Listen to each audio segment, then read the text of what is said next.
Hello, everyone.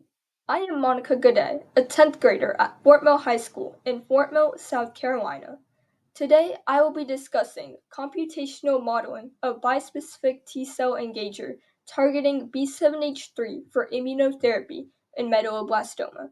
Here on the right, there is a model on how these bispecific T cell engagers bind to each other.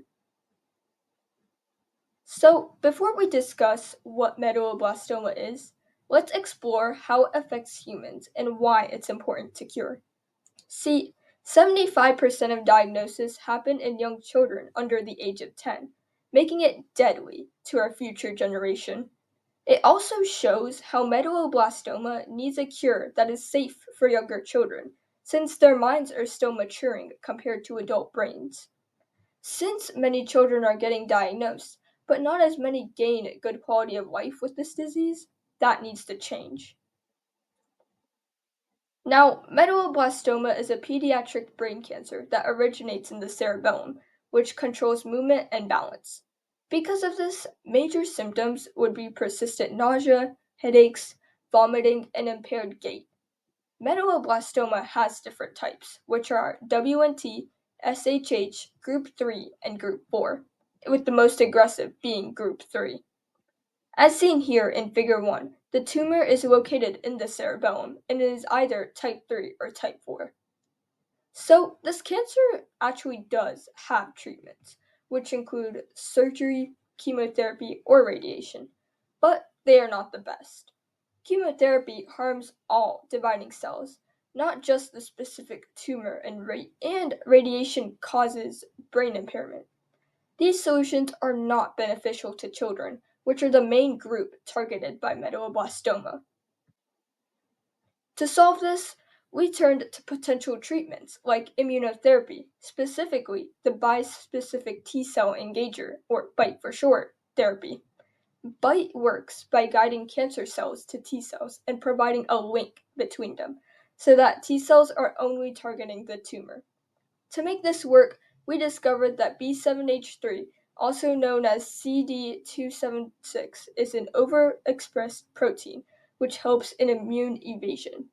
So, one side of a BiTE can connect to B7H3, while the other can bind to the T cell, providing that bridge for the T cell to release perforins that cause the tumor to undergo apoptosis.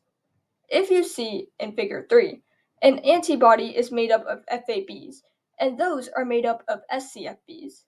So, if two SCFBs are binded together and each bind to each cell, then it displays how that connection is possible. In fact, there has been success regarding BiTE in treating acute lymphoblastic leukemia. It binds to CD3 on T cells and CD19 in cancer cells, and it works in similar fashion, making this medulloblastoma treatment possible.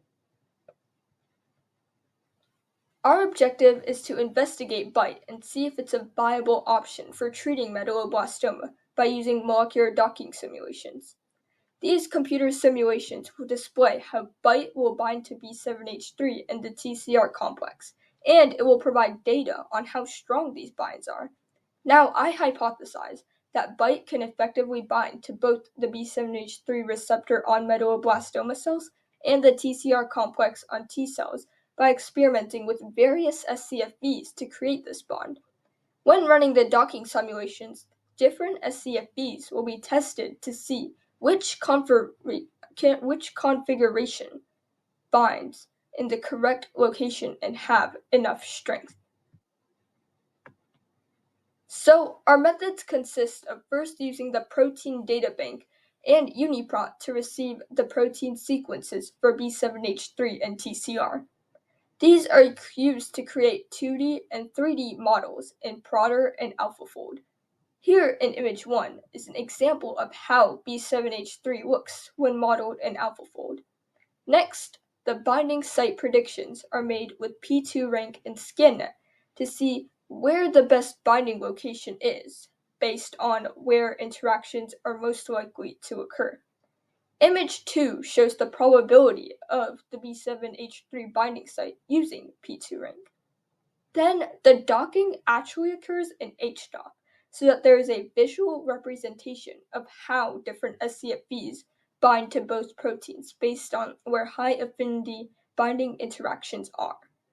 In image 3, there is a display of an SCFV and where it attaches on B7H3.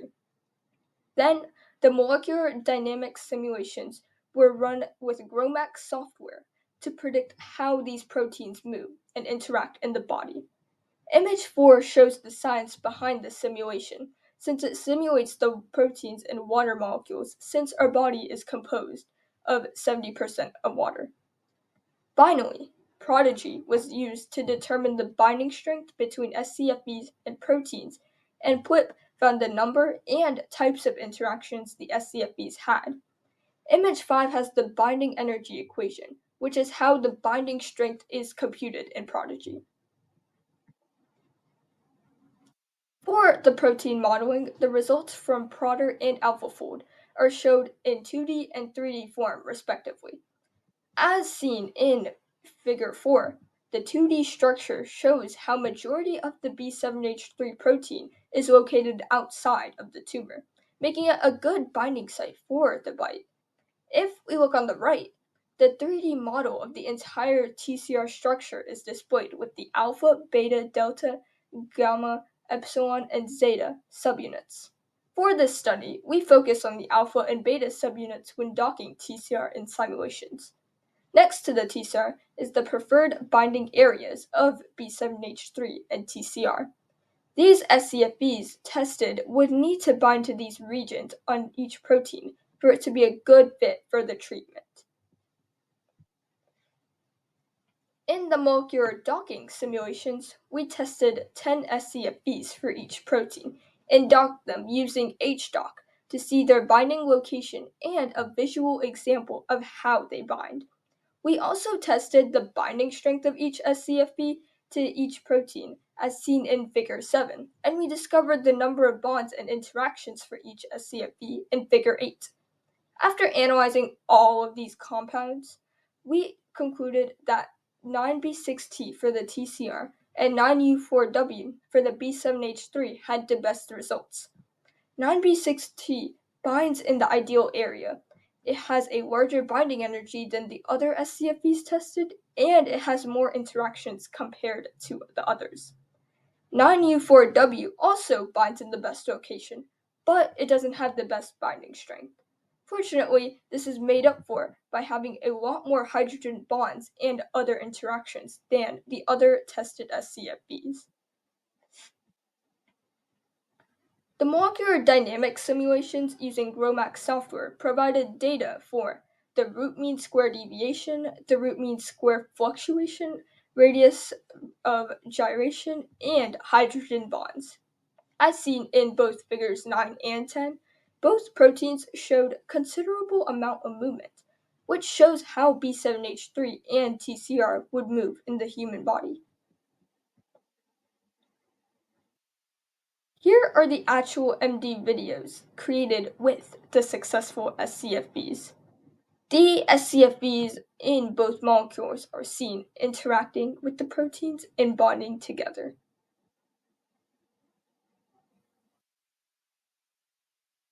So, in a typical neural cell, it branches out to be either a type B cell or it matures further into different kinds of cells that make the brain function.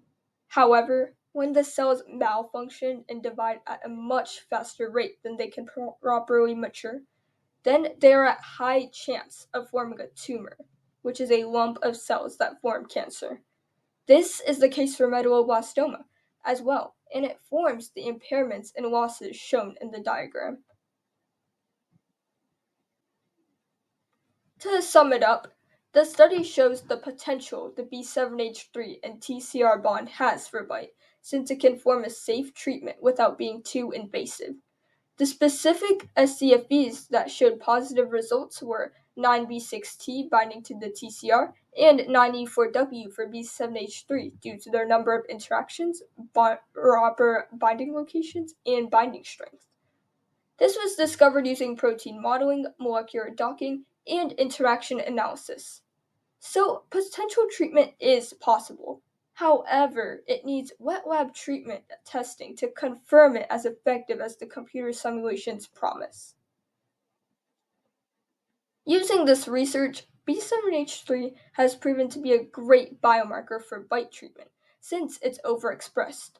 Because of this, bite can be used as an alternative when chemotherapy or surgery treatments may be detrimental for a patient. It can eventually become a main treatment for medulloblastoma so that the brain impairment aspect can be avoided.